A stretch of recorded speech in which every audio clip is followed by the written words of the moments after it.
So a new trailer for the upcoming Sword Art Online 2 has been released, and I just quickly wanted to talk about it and give some of my expectations and my hopes for the new Sword Art Online, because it's debuting in July, so it's right around the corner. And based off of the original Sword Art Online, some of the improvements that I want, definitely.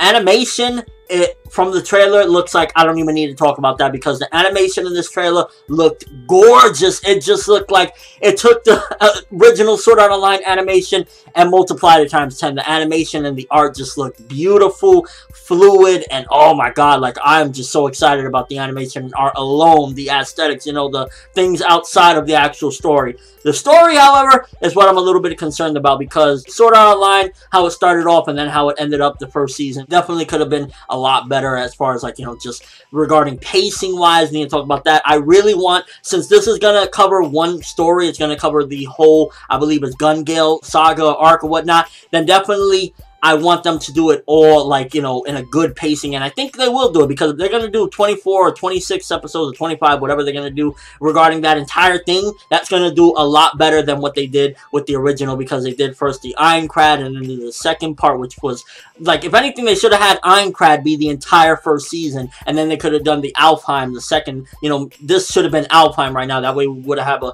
more proper pacing. Another thing that they have to get rid of, I really hope that this doesn't happen, because I'm going to be real turned off, is please no more Sugu. I don't want none of that incest bullshit anymore. You want to have Sugu there, fine, but just no more of that Oni-chan shit. It just was too weirded out. It was just like, no, please don't have that in this anymore. And I was curious, because based on the trailers I've seen and the art I've seen thus far, really no signs of Asuna. So is Asuna going to be a point for this upcoming season? I'm curious. We see, so far from what I gathered, we've seen some blue-haired girl that looks like a sniper or something. And then you see Kirito, which, by the way, got to commentate real quick. What's up with Kirito's design? I get it that this is the new game and this is the costume that he has, so to speak, or the avatar that he's going to be playing with, but why does he look like such a goddamn girl? Like, he looks like a straight-up trap type of character. It's like, if I didn't know any better and somebody showed me this picture of, you know, Kirito, I would immediately think, oh, that's a girl, you know, two girls. But, you know, what's going on with these chicks? Is this like the main, you know, female? Like, please, like, explain why he looks straight up like a girl, other than, oh, well, that's what he decided to do. Like, it has to be a reason. Maybe somebody did that to him on purpose or something, because other than that, it just looks kind of weird. I would like some, you know, clarification on that when the story begins, other than just, oh, that's what he decided to go with. And overall, like, I just really want them to do a better, like, I haven't read the light novels, but from what I understand, what they did in the beginning, and just, you could feel it, like, with Ironclad's pacing, they could have easily, you know, stretched that out a lot longer, that way we didn't have these giant jumps. Like, I really want them to do proper pacing and just overall a better adaptation, because from what I understand, a lot of people say that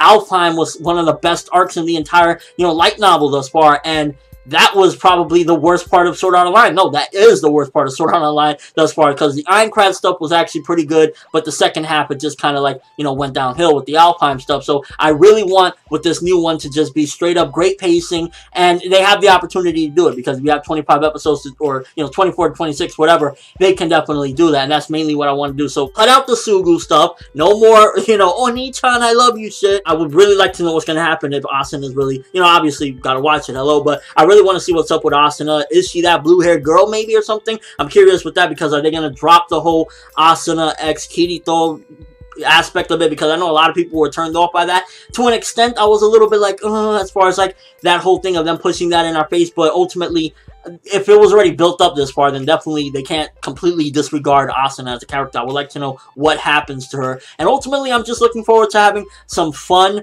I'm not expecting too much as far as the story goes, because at this point, what can they really do as far as this Gale Online? They can't really pull another one where, oh, he comes in and, you know, life or death situation. So I'm looking forward to seeing how they're going to handle this second season. But overall, I'm just excited to see it, because, like, the animation looks gorgeous. They have proper time to do a proper adaptation, not squeeze all these novels into 12 episodes and then a bunch of other ones into the other 12. So I'm looking forward to see how they handle it, and ultimately I'm excited for the most part just to see what they do, and if they can make this a lot better than the first one. But what do you guys think? I will link the trailer down in the description. It's a small teaser trailer, nothing too large, and let me know what you think. Are you excited? Will you be watching come, I believe it's July 5th. I'll have that in the description as well. I believe Crunchyroll is going to be simulcasting it. Don't really got to look too far for it. And yeah, pretty much that's all I have to say about this trailer. If you liked anything I had to say or enjoyed the video, drop me a like. I'd greatly appreciate it. I'm ForneverWorld, and as always, people, have an awesome day.